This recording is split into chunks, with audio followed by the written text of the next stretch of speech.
Welcome, everyone. Welcome. I see we got a bunch of people that are logged in. Welcome, guys. I am coming to you from Connecticut.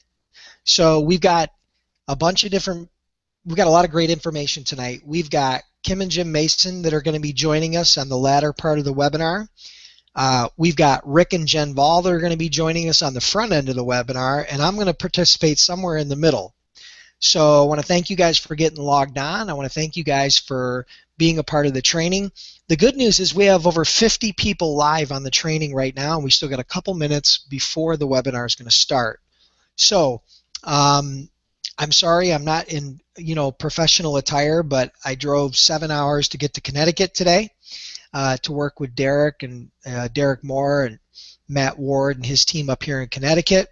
Got here and they put me to work right away. We showed the plan a couple of times. We got a bunch of meetings scheduled for tomorrow, and we're going to get after it. So we hope you guys are having we hope you had a busy Ambit day and that you got a busy Ambit week scheduled. So we're going to give it another minute or two for people to get logged in. A few more people have logged on. As you come on, you guys will see I just opened up a chat box, okay? You guys will see the chat box in the top right-hand corner if you're logged in through Google. What I want you to do is in that chat box, I want you to put your name and the city and state that you're logged in from. If you would, take that box, take a second, log in, put your name and the city and state that you're logged in from in the chat box, and we're going to get started in about a minute or two. So again, put in the chat box, I want you to put your name and the city and state where you're logged in from, and we're going to get started in just a minute.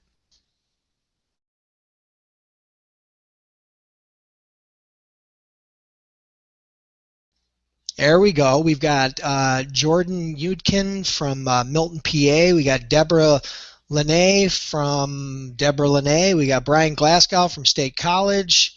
We've got Debbie Fredrickson from Ellicottville. We got William Riley from Pittsburgh. We got Dennis Trowbridge. We've got Joyce Vicklis from Pittsburgh. We've got, oh boy, there's a lot of people. We got William Schilling from Clearfield, PA. Steve Faulkner from Holidayburg, PA. Brian Krause from Cheek to Vegas. And we've got, oh boy, we got people. Carter Mook. We got Nancy Larson. We got Ron D'Amico, we've got Richard Johnson, Kathleen Tuttle. We've got, holy cow, they're coming like crazy. So we got a lot of people. We got 78 people right now that are live on this webinar. So that's pretty cool, isn't it? So I'm in Connecticut. Rick is in Indiana. Jen is in Westfield, and Kim and Jim are in Westfield. And we've got people from all over the country, a lot of the East Coast, but all over the country logged into this webinar tonight. So I don't want to take up a lot of time, but I did want to do a little bit of an intro. What we're going to be covering tonight is some things you may have seen, and it may be a slightly different look at some things that you have seen or haven't seen yet. So we're going to try to limit this to 1 hour. Okay, if we can get it done before that, that'll be fantastic. But we're going to try to limit this to 1 hour. So what I'm going to do is I am going to turn it over to the Master of Ceremonies, Mr. Rick Vahl. Rick, are you there? I'm here, Dennis. Can you hear me okay? Yes, I can, my friend. I'm going to mute myself, and then you take away the show. And when you're ready to hand it over to me, just give me a heads up. Can you see the screen okay?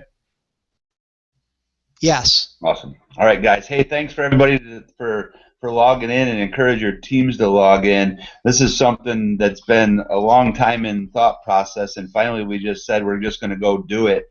And over the last week to 10 days, Dennis has got the technology together, and we just decided tonight was going to be the night we're going to make it happen, and we think it's going to bring value to you guys and your teams tonight and in the future.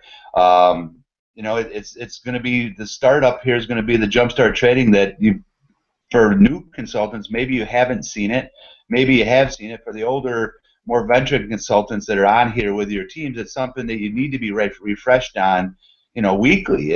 I hear people talk about, oh, I've seen the Jumpstart before. It's the same old stuff. Well, this is 4.5 years in for us, 5.5 years in for Kim and Jim. Brian McClure we still do the Jumpstart training, right? It's the building block of everybody's business. These are the things that we're gonna talk about tonight on this Jumpstart training. We're gonna go over the why, the written list, the brief invitation, the presentation, validation, three-way call, and getting new consultants started. And when we get to the new consultants started, we're going to talk about the paradigm shift that Brian's been talking about for the last month or so, and that we had a couple of calls on in the last week. And it is so important that we get this paradigm shift into people's brains. And this will be just a short abbreviated version, and we'll tell you how to get the long calls and Brian McClure training on it, and where Brian McClure is going to be towards the end of the webinar. But I'm going to turn this over to my wife right now. She's going to Jennifer Vahl, who's in Westfield, New York, hanging out with a Mason, so I'm a little bit jealous. She's getting Mason time without me. But we're going to start right now. So here's the 7 steps of success, and Jennifer Vahl. Hi, guys. I hope everybody can hear me. When we started out this business, I just wanted to say we wanted to make $400 to pay off some of our credit card bills, and now our why has expanded so much that we want to try to help our daughter to think differently. One of the most important things in this business and in your life is your why. If you don't know what your why is, and your why is not strong, you're going to get knocked out. Your why is your vision for your future. You need to write it down, tell a vision, speak your vision, and share it. Especially share it with the people that you work with. On the screen now, you're going to see vision boards. Vision boards you can put in for 2, 5, 10 years, whatever you want. You're going to want you to have your family put it in. You want to have your kids make their own vision board. When we were just into the business, I don't know, a few months, we had probably 30 people at our house, and everybody was to bring poster boards, a dish to pass, magazines, and we had a huge vision board party. And people walked out of there so happy and so pumped up for this vision of Ambit Energy. And one of the things I can tell you that was on our vision board was a new car, which we got. People are crossing things off their vision boards left and right. So if you have not started a vision board or you've not had a vision board party, I would highly recommend that you do that. That's it. Back to you, Rick. Thanks, baby. Miss you. So one of the most important things as you get started in your business is what Jen just went and did, is your why. And I remember that day like it was yesterday with all those consultants. Joel Anders was there, Johnny Paradiso was there, a bunch of people. And I know one of the things Johnny put on his vision board was a wheelchair lift that would help him stand up, make him be taller in his chair. He got that. He had a new truck on there. He's gotten that. Joel Anders wanted to be EC. He's gotten that. So the vision boards work. As you get started in your business, though, the biggest thing you can do is you got to make a big list. When Kim and Jim got us into this business 4.5 years ago, they said, go make a list. So Jennifer and I went home and we put 100 people on my list, and Jennifer put 100 on her list, and we didn't prejudge any of them. They gave us this memory jogger that you can get in your getting started workbooks, and it gives you ideas on who to put on the list: friends and family, coworkers. Start with people that you go to church with. Start with your next door neighbors. The biggest thing you can do in this business is not prejudge anybody. We have doctors and lawyers and chemists and engineers and people that are running multi-million-dollar organizations. What if Alex Conti would have prejudged Terry Steiner and said Terry's an Olympic wrestling coach, so he would be too busy for this business? Let me tell you how that would have cost us a fortune. Because if Alex wouldn't have reached out to Terry wouldn't have reached out to Nick Simmons and Derek Moore and his brother, and then he eventually wouldn't have reached out to Brad Harper up here in Indiana, where I'm sitting, probably 5 miles from Brad's house tonight, and we wouldn't have a huge organization if Alex would have thought and prejudged Terry Steiner. So don't prejudge anybody. If Jennifer would have prejudged Michelle and Doug down in Columbus, Ohio, because she was an engineer and super successful, you just can't prejudge anybody. You don't know what the reason is. Dennis runs a $50 million company, and he's all into Ambit Energy. Kim and Jim were super successful people in their own right with the landscaping company, super, super successful at that. And Kim was the backbone and made that whole thing work, homeschooled their children. But if they would have been prejudged, this whole organization wouldn't be here. So do not prejudge anybody. Everybody goes on your list. Your accountant, your doctor, your lawyer. Brian Krause is on this webinar. He runs the largest district in Western New York for budget, and he's the guy. He's a CPA. If someone would have prejudged him, where would he be? Because I know he gets super excited about this business. So don't prejudge anybody, and your list is going to be a living organism. You're going to add to your list every day. So after you make your huge list, what we're going to have to do is you're going to have to invite people to take a look. And Dennis is going to go into a little bit more of a text invite here in the middle of the presentation in a few minutes. But you want to keep your invitation brief, very, very simple. And if it's for your close circle of friends, you know, the guy that you would go, guys and gals, that if you bought a brand new car, you'd stop over and show it to him. Jim gets excited when he starts talking about this. If that's the guy, just go over there and say, hey, listen, I got something so excited. Go in and whip up your laptop and push play on the video. Get them to watch the video. That's as easy as an invitation as you can get. Keep it super, super brief. You do not want to use words like business opportunity or I have an opportunity. That will turn people off. It will have network marketing written all over it. So you don't want to stay away from that kind of verbiage in your invitation. Keep the super simple invitation. The less you say, the more you make. This is true in everything. If you would have heard my first invitation, and you're going to screw it up, so don't, just because you screw it up, you can't say the wrong thing to the right person, and you can't say the right thing to the wrong person. I believe that wholeheartedly because my first invitation after watching Ray Monty on Ambit U205 all night, the first night I got into the business, I went and talked to Joel Anders and I said, I'm going to be the millionaire. I'm going to have a yellow jacket. It's Chris Chambliss and Jerry Thompson and 7-Eleven and millionaires. And oh my goodness, it's the best thing you've ever seen. We're going to make money on this. And blah, blah. And Joel ran away from me 2 weeks. So I way oversaid it. But my invitation wasn't brief. It was confused him, and I was presenting the business. So you never want to miss the invitation for the presentation. You want to make sure you keep your invite brief, and Dennis is going to go into that in just a few minutes. The presentation, so after you've invited them, what are you inviting them to? You're inviting them to a local meeting, you're inviting them to a one-on-one, you're inviting them to a home show, or you're handing them a magazine. That's what you're inviting them to do. You know, think back in the late 70s, early 80s when Microsoft was coming out. What would be easier?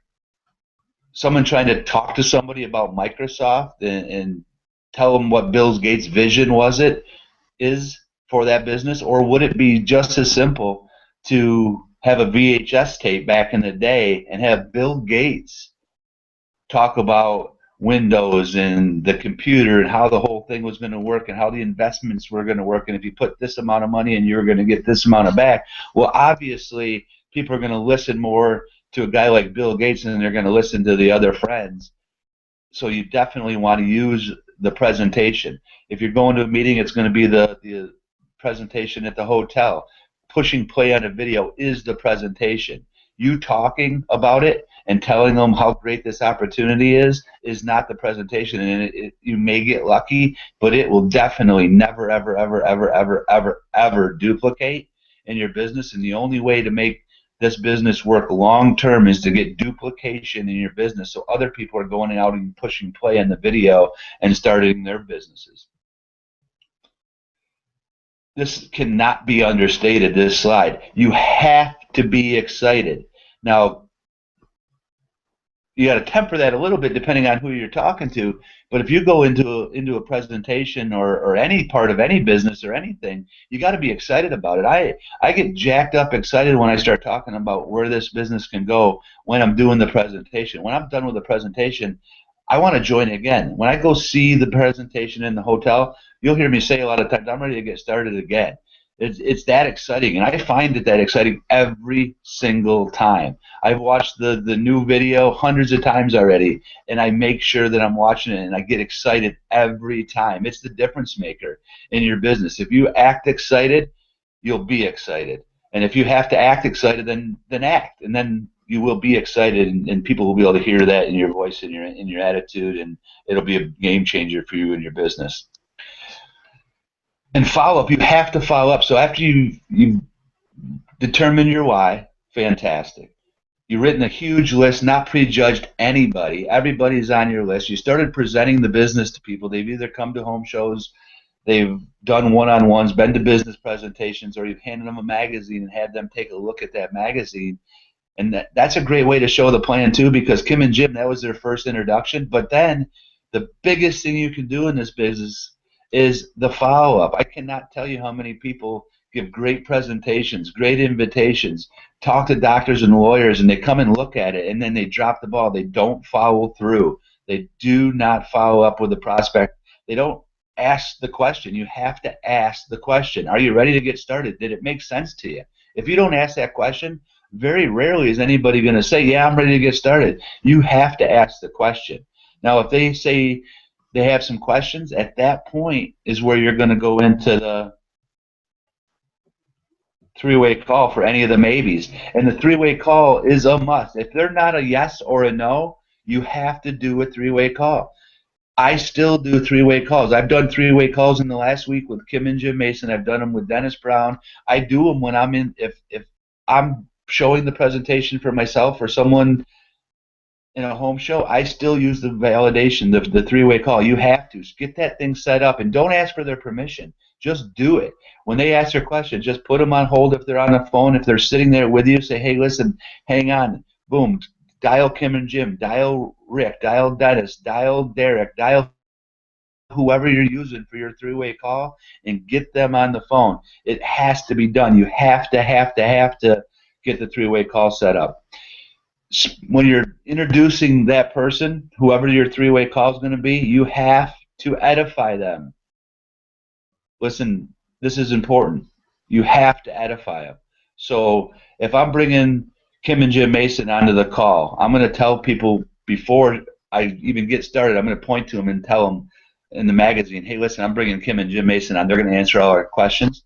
And then as I'm getting them on the phone, I'm saying, you wouldn't believe Kim and Jim Mason, the Yellow Jackets here on the magazine, they made $1 million in 3.5 years. Jim was a landscaper. Kim was a stay-at-home mom, homeschooled their children, had a successful business. They've won every major award. They started this business for $429, and in 3.5 years, they turned a $429 investment into $1 million, and now it's closer to $2 million. These are my business partners, and they're here to help me answer all your questions, and then turn it over to the leader. Let the leader talk. Do not say another word. Mute your phone.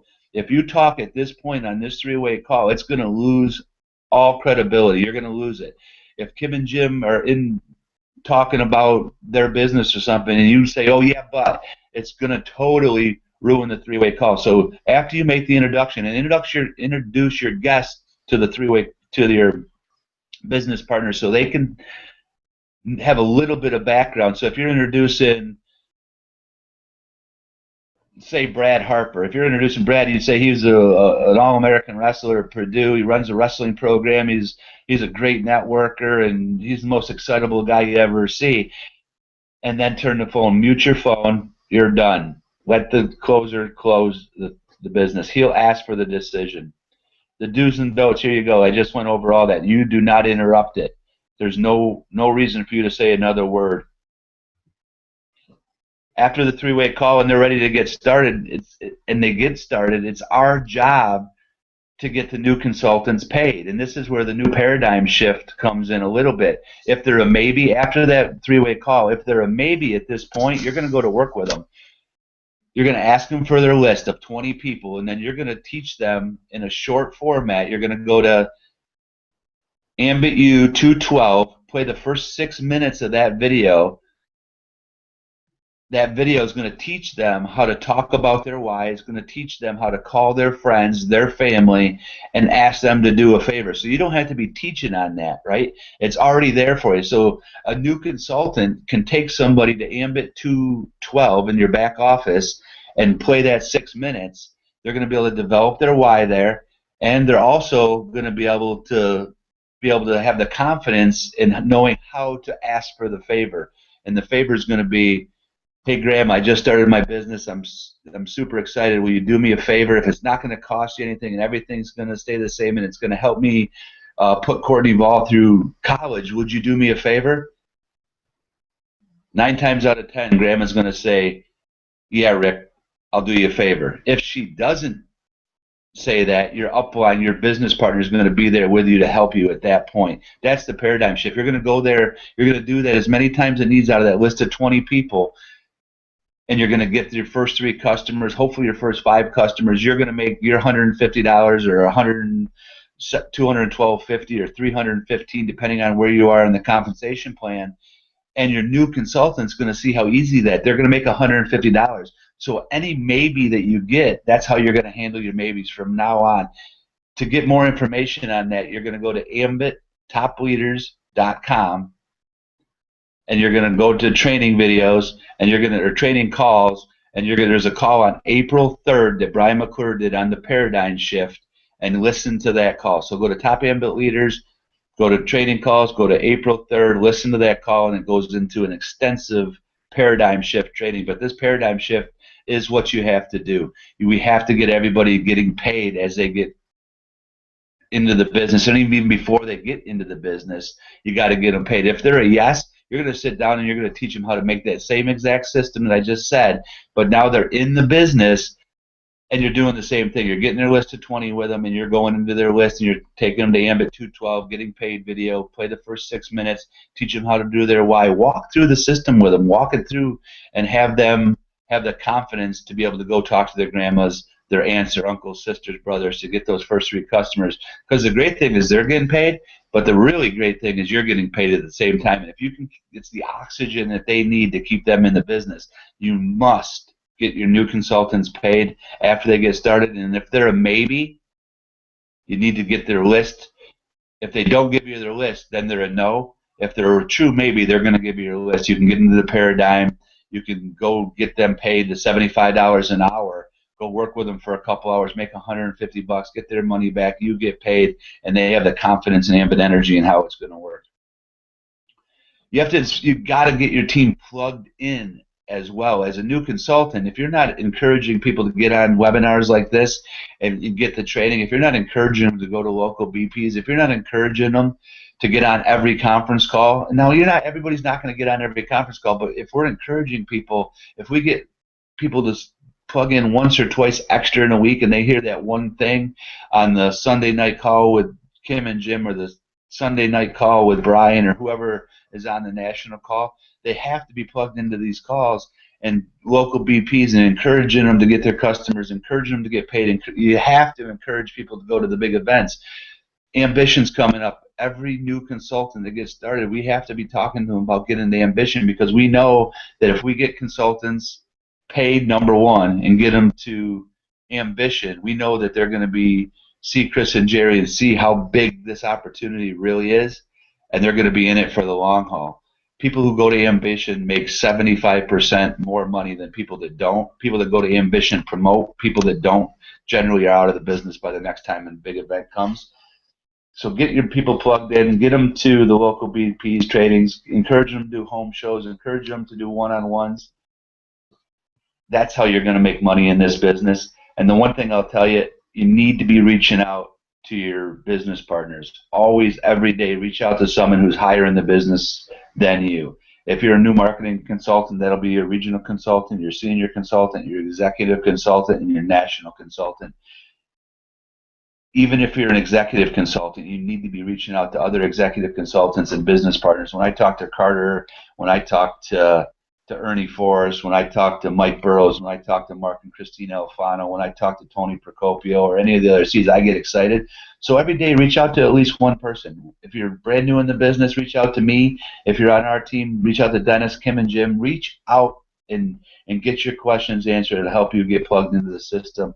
So that's my part of the presentation tonight. I'm going to turn this thing over to my business partner and longtime best friend. Back in the 5th grade, we met. We got in a fight. We've been friends ever since. Dennis, are you here? I'm here, buddy. If you can unshare your presentation so you can take that out, that would be great. So, guys, I'm going to take 1 second here and try to get my part of the presentation up. I'm going to be covering. I think I did that, Dennis. Am I good? Okay, you're good. Yep, you're good.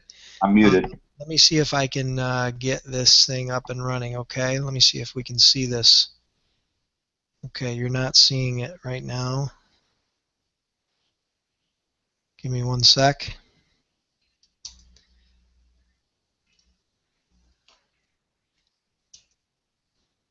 Sorry, guys. How to use text messaging. Cool. Okay, I do not believe you guys are seeing it. Rick, can you confirm that you're seeing the... We are not seeing it. We are not seeing that. Give me 1 second. Sorry, guys.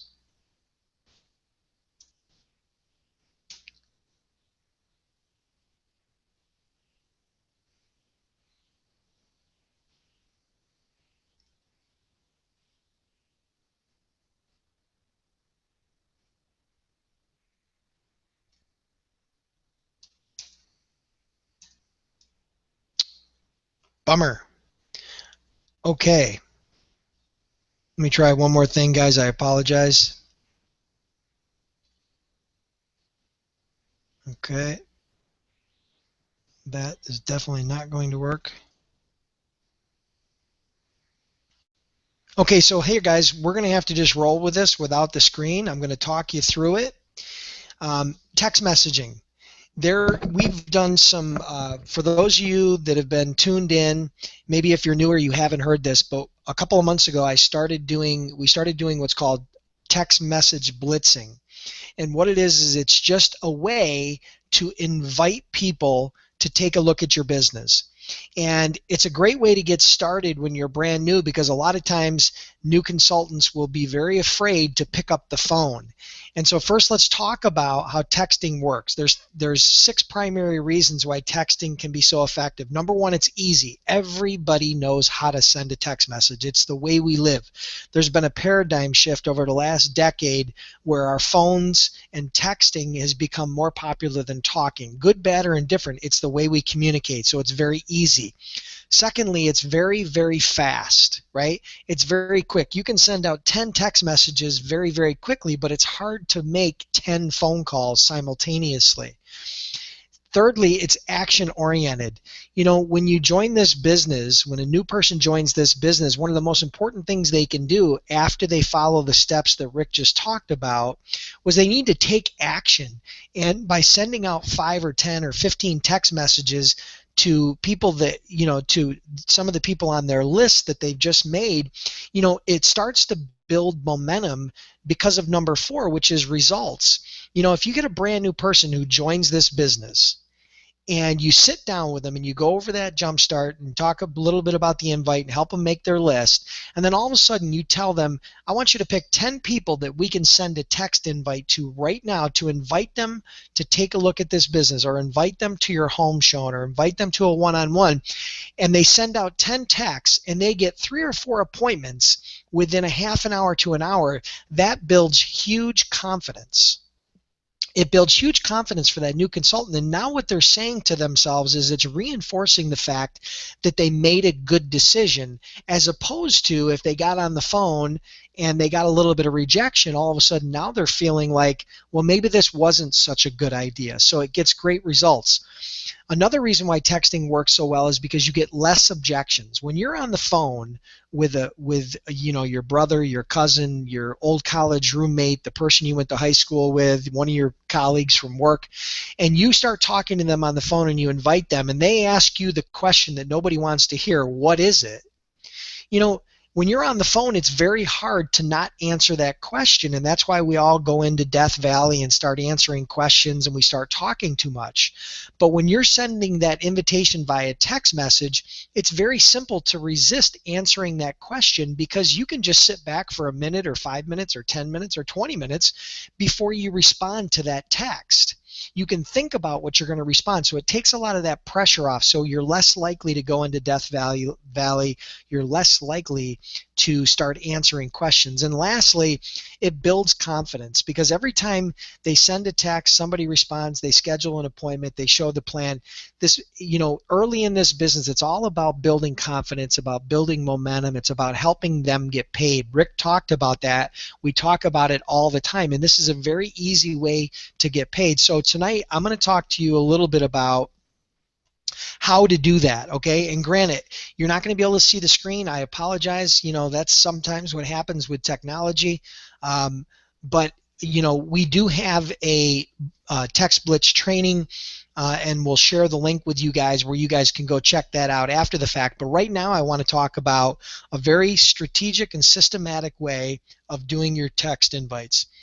First thing you have to make sure is you have to have a written list, right? Rick already talked about that. Without a list, you're going nowhere fast. The second thing you do, the question I get all the time is, what do I text? So the way I start my text invite is very simple. I do what I call pinging the other person. And what I mean by pinging them is I want to get a reaction. So I might say something like, hey, Rick, how's it going? Question mark. Or if it's a close friend or my brother or cousin, I may send something that just say the word coffee, question mark, or lunch, question mark. Or I might say something like, hi, you busy, question mark. Or I might even ask him, what's your schedule like next week? I'd like to get together, question mark. That's called what I call pinging the other person. You're trying to ping them and get a reaction. Now when they respond back, Rick might say something like, hey, Dennis, what's going on?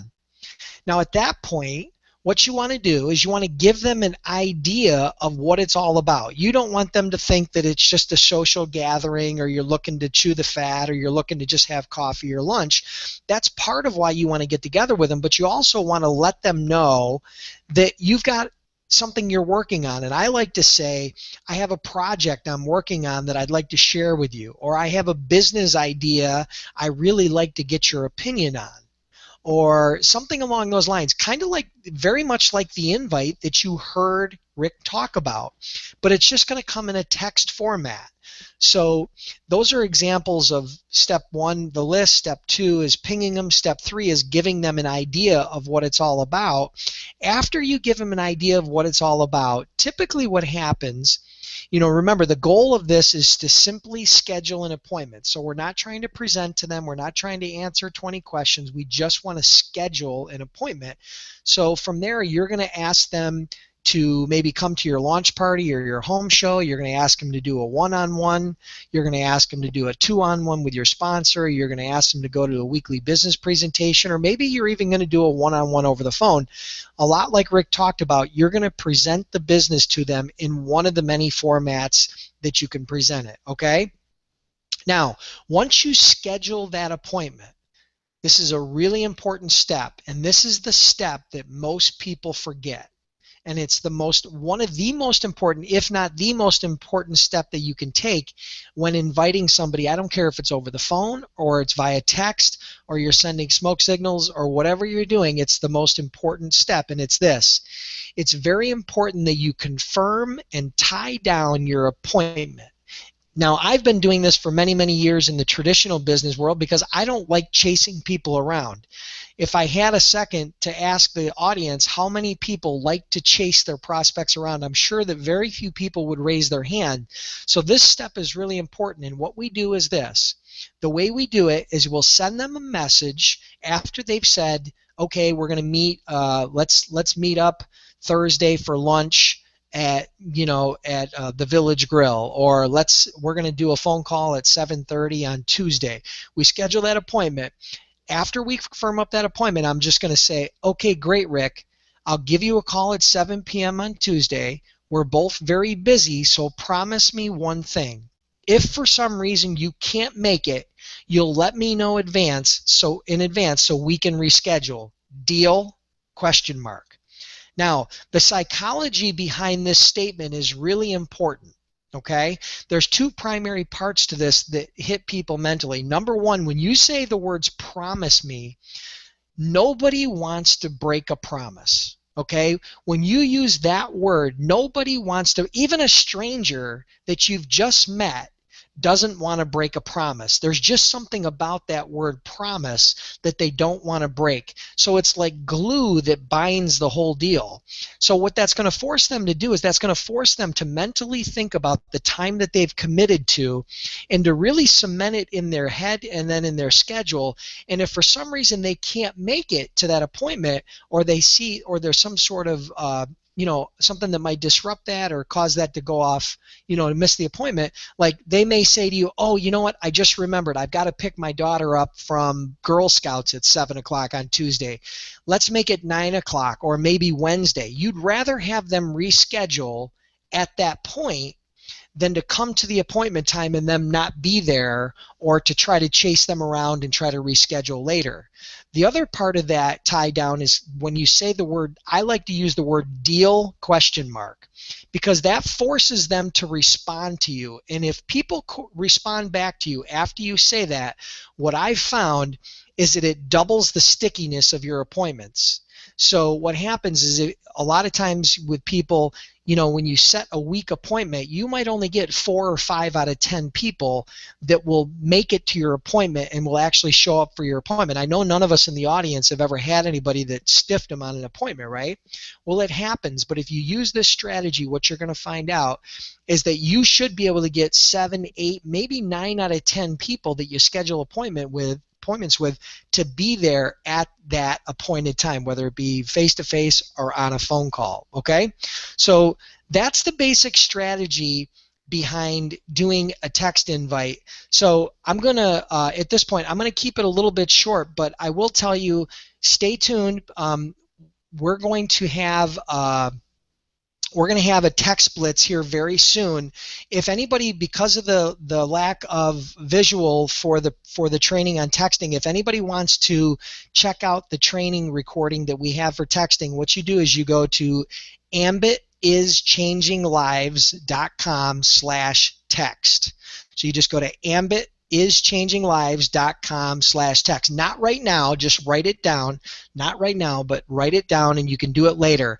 But for right now, what I'm going to do is I want to keep this short, and we've got to bring on some people that I know you all want to hear from.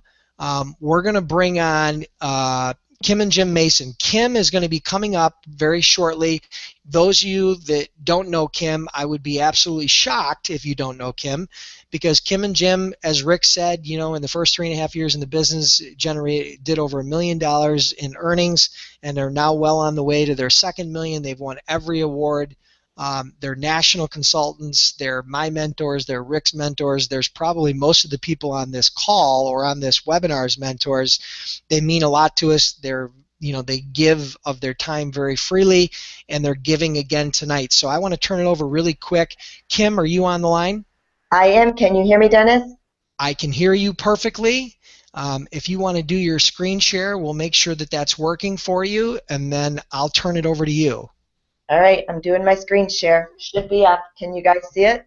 Perfect. I can see it. When you're done, turn it over to Jim, and then you can close it out. If you need anything, let me know. All righty.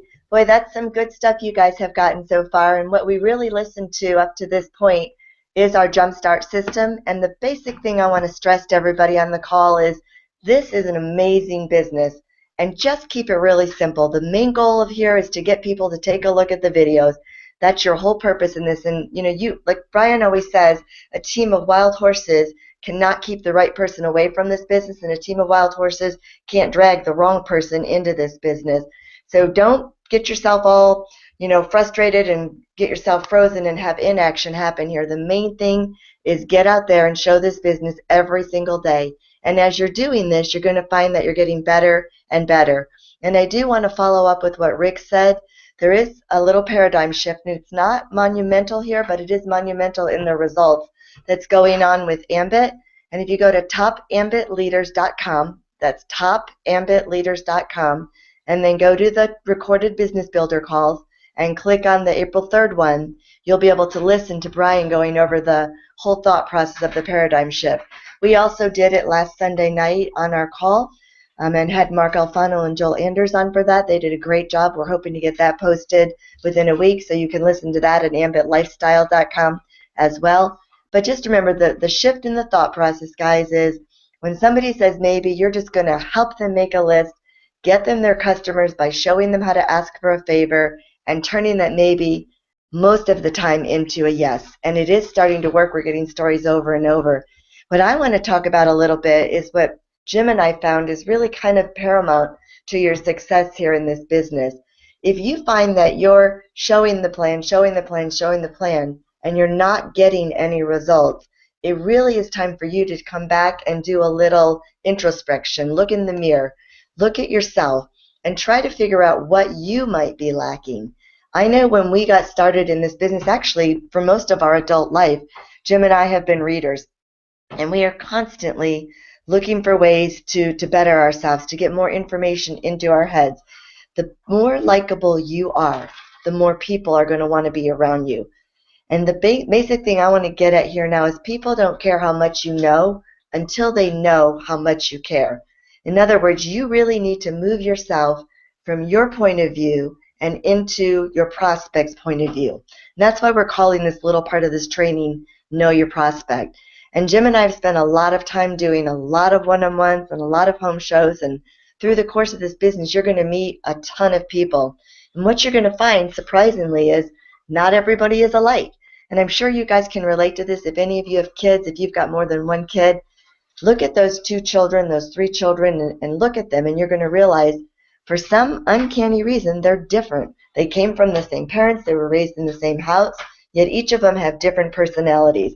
And when they grow up, they continue to keep those different personalities. Most people go through life looking through the lens of their own personality. So if you're a blue person, you think everybody's blue. And if you're a green person, you think everybody's green, and you try to relate to everybody as a green person. The purpose of this here tonight is to try to get you to put yourself in other people's shoes. And Joey Carter says that best. He says, to sell Jane Smith what Jane Smith buys, you must first see Jane Smith through Jane Smith's eyes. And I think that's really key. That sums it all up. So what we're going to do is we're going to think of people basically as one of 4 colors. They're either going to be blue, green, yellow, or red. So when you're asking yourself what's a blue person is the life of the party. Everything is cool for them. When they walk in a room, they're the one who's saying, where's the beer? They're the one who really will relate. Jen Vahl, Jim just said in the background, she is blue through and through.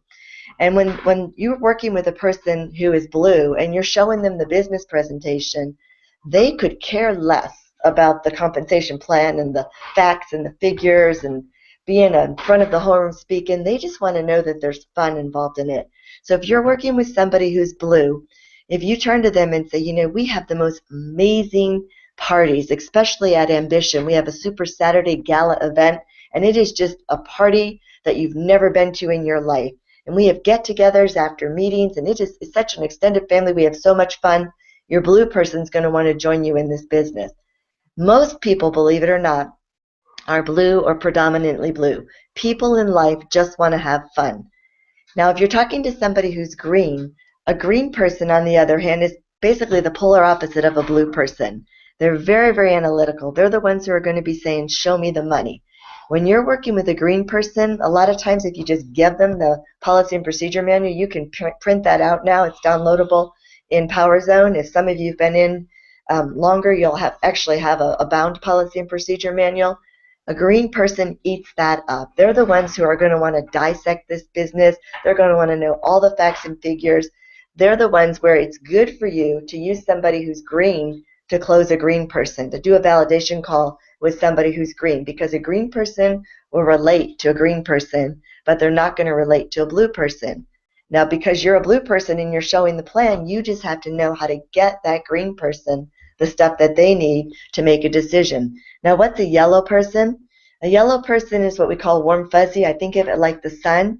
They're the one who's going to say to you during the business presentation, no one's going to get hurt here, are they? They might say something like, is this really legal? Are you sure we can really do this? If you let a yellow person know that this business is the exact opposite of corporate America. In other words, nobody's going to get anywhere in this business. No one's going to get to the top in this business unless they've turned around and taken a lot of people's hands and helped them up. That's how you'll be able to relate to a yellow person. If they know that they're not on this island alone and that this is a safe place and it really is people reaching out and helping others, they're going to want to join you in this ship. Now, what is a red person? A red person is a person who likes to take charge. They like being in control. They like speaking publicly. You'll know you're talking to a red person when they get really, really excited about the presentation and they can't wait till they're doing their own presentations. And you just need to let the red people know that in this business, we have a big need. There's a huge need for people to be speakers, to be leaders, to lead a group of people. And as they move through the promotions in this business, they'll be able to be in that leadership position. So this is what we wanted to bring to you here tonight. I'd like you guys to each take a minute and kind of think of yourself. Are you blue? Are you green? Are you yellow? Or are you red? And when you're sitting across the table and you're working with someone, it's really important that you relate to them from where they're at. They don't care about what you know. They just want to know that you care about where they're at. And that's what I have, guys. And Jim and I have really worked hard. You know, you have 2 ears, you have 2 eyes, and you have 1 mouth. And what that basically means is don't talk as much. Just open your ears, open your eyes, and listen a little bit more. And you'll find that as you do this, you'll be sitting beside a person instead of in front of a person. I'm going to toss this over now to Jim, and he is really going to dig deep on what we mean by personal development. And guys, this business really is a personal development program with a compensation plan attached to it. So let's just listen to Jim here, and I know you guys are going to love him. Thanks, Kim. Thanks, Dennis and Rick, for having me on, and certainly Jen for kind of bringing the whole thing on with the why. That is one of the most important parts of the business, and it is the reason why people get started in the business. And I think quite often, you know, we show a business model, and it's got a lot of facts and figures, but the closer you get to the why, the emotional part of this business, I think your sponsoring ratio will go way up. Brian says all the time that this is a business model. It's a personal development business model with a compensation plan attached to it. And I think there's several ways that we can capitalize on that. One is we can just get really lucky and run into the right person at the right time who's looking and put this information in front of it. And like he says, a team of wild horses couldn't keep that person out. The other way to do this is by making yourself more valuable so that you don't have to go through hundreds and hundreds or thousands of people to find the people that will look past who you are. In other words, ignore the messenger and see the message in spite of who you are. And quite often, I think that's what happens. We get into this business and we have a background, we have a past, and we drag that along with us, and quite frankly, it doesn't necessarily work as far as helping people understand this business or bringing them into this business. I've had an interesting observation over the years of businesses and certainly the government sector, or maybe even the teachers union, or you know, the unions in general. They've all bargained for the collective good of a populace who, for all practical purposes, expects a raise.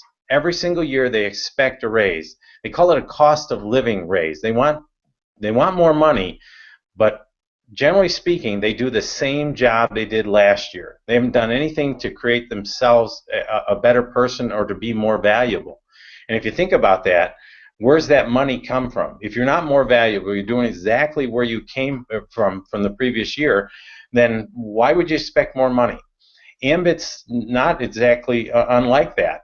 If you want to create more money, you want to be more valuable, you have to do something different. And Brian has, in his infinite wisdom, a number of times handed people a business card that is a mirror.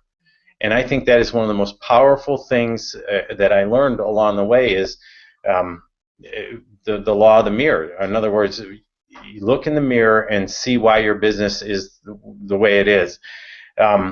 There's a video online that I was watching the other day, and it's about self-awareness. And it's an interesting thought. We come into this business and we have a lot of preconceived notions about networking, and we think everybody's going to get in just because, you know, we talk to them about it, and we don't realize what we don't know about the business. And Brian talks about, you know, we're kind of clumsy, and he equates it to being on a bicycle, and we don't know what we don't know. And we go out and we have all these ideas about putting letters or signs on our cars, or handing out business cards or flyers, and we have this conventional mindset, and we don't do anything to kind of learn the system. And there's a system in place that's been proven with about 400,000 consultants now, and certainly a history of networking skills that have been laid out for us. So we come into the business and we never really start to study before we go to work, and I think that's where this paradigm shift is going to be really good for people. We're just asking people to book appointments, and then we're going to work for them and with them to gather those first couple customers and start to lay the pattern down. And it kind of protects people from their own, I guess, naiveness as they come into the business. There is a time when I think we realize we don't know nearly what we think we don't know, and I think that's a very critical point for a lot of people. They feel stupid, they feel inadequate, they can't answer the questions, and I think that's where a lot of people are very vulnerable and they quit. And we see it over and over. They get one or two of their closest friends and their peer group that they literally take them out of the business. Now, with that being said, one of the thoughts around that is, you can tell where a person is in life by his 5 closest friends, and they say quite often your income is really socioeconomically tied to the 5 closest people you hang around with. So, with that being said, we need to talk to people who are in life where we want to be and learn from them. In this business, I would say that there's a battle going on for some of our greatest resources. One of the greatest resources is our mind, and the other is our time. One of them is infinite, and the other is finite, and that's why the one is so valuable. So how you use your time becomes very, very important. It's interesting that we go through life, and there's a certain group of people that create wealth. No matter what in life, they just seem to be really lucky, and they figure it out, and they stumble onto stuff, and they're just lucky. They're always wealthy. And then there's the rest of us who struggle through life, and we never seem to figure it out. That battle is going on, and it's the media, it's TV, it's newspapers, it's this phone that's going off all the time with all the different things that pull on our time.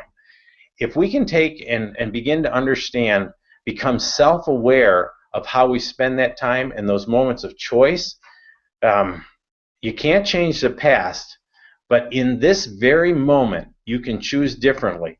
And that choice would be to put new information in, to become more valuable. There's a book by Atul Gandhi, and he talks about being better, and Gwande, and the book is called Better. And what he brings to the front in that book is there's systems in place, but if we just are consciously aware that we can improve, and over time, incrementally, what that turns into. So what I want to suggest to everybody, there's some books on the screen here. This is just a tiny, tiny part of the beginning of the journey of personal development. Everybody wants to know the list. I don't think nearly the list is important as the fact that you begin a journey. I had a little bit of fun with someone the other day.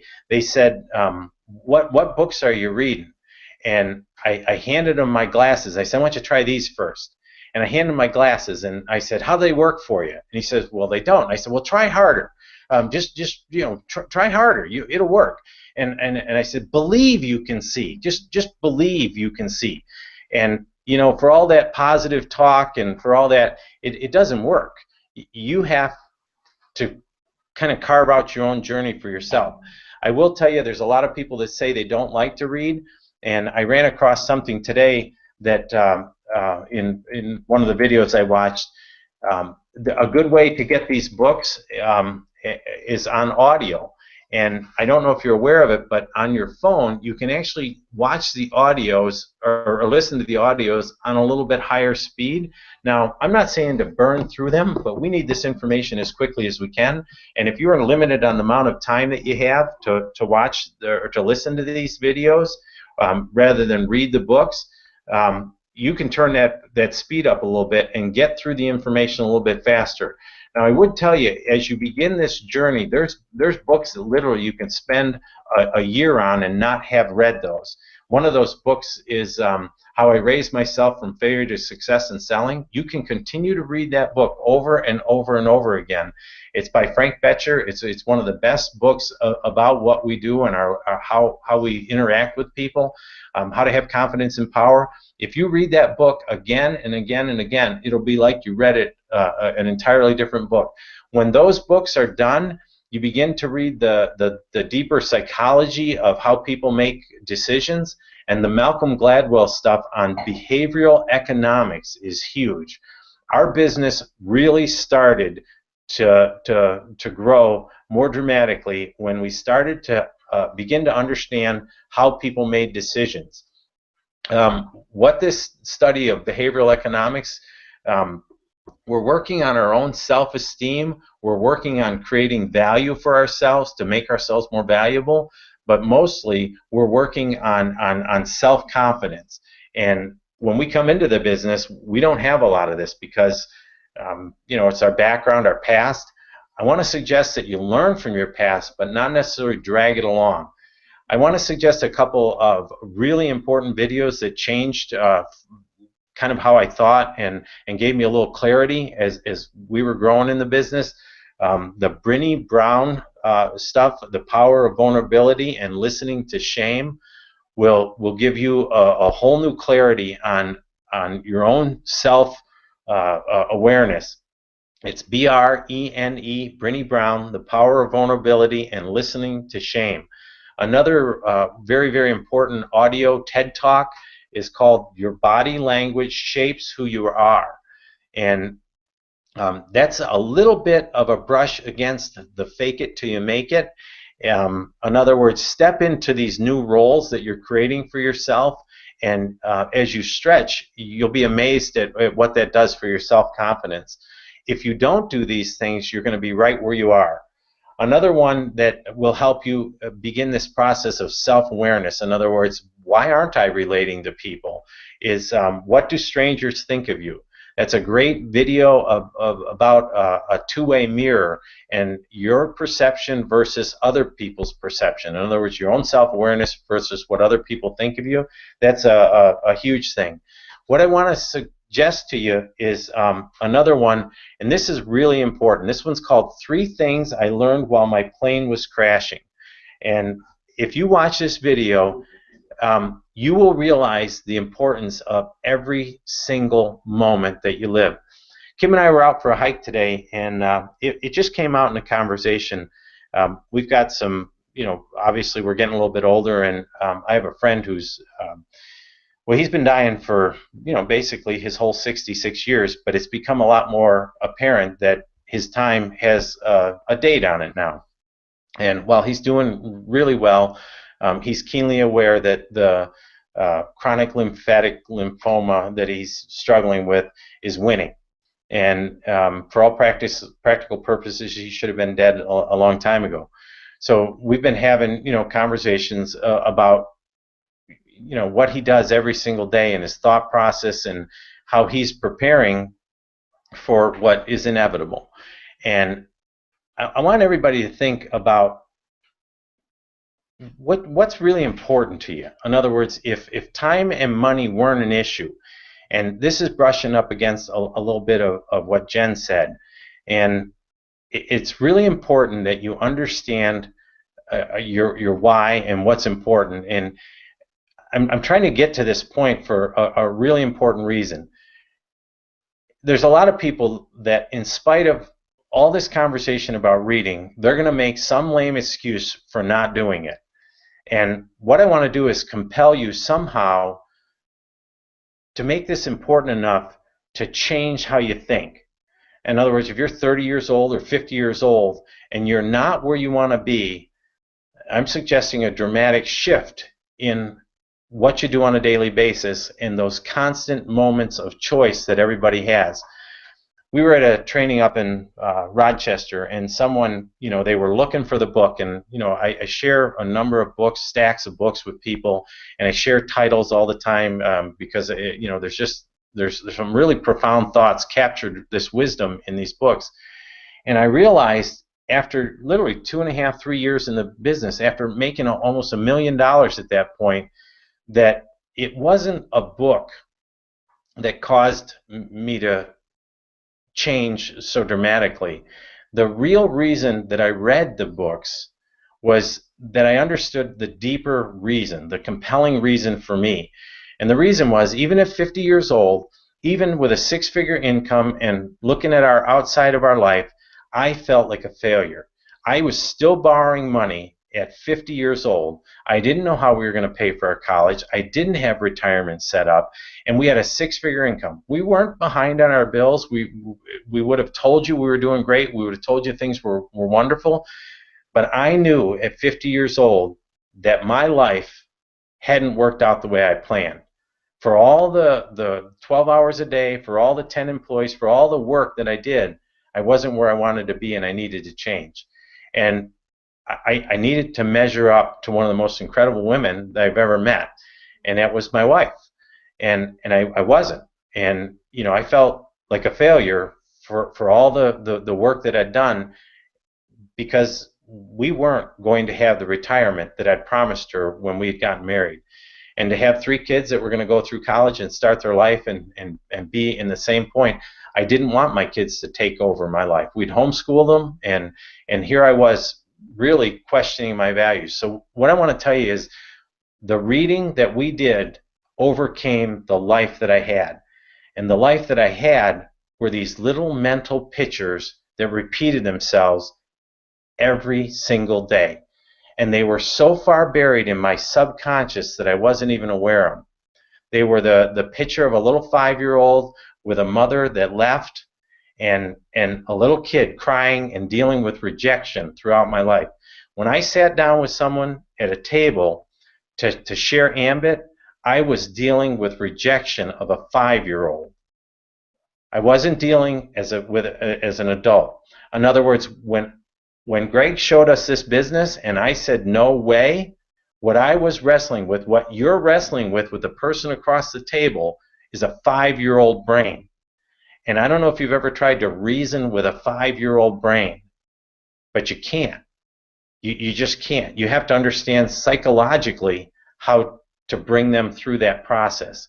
The next picture that I was dealing with, obviously, as I went through my life, was at 50 years old, I wasn't physically as able to work as I was when I was younger.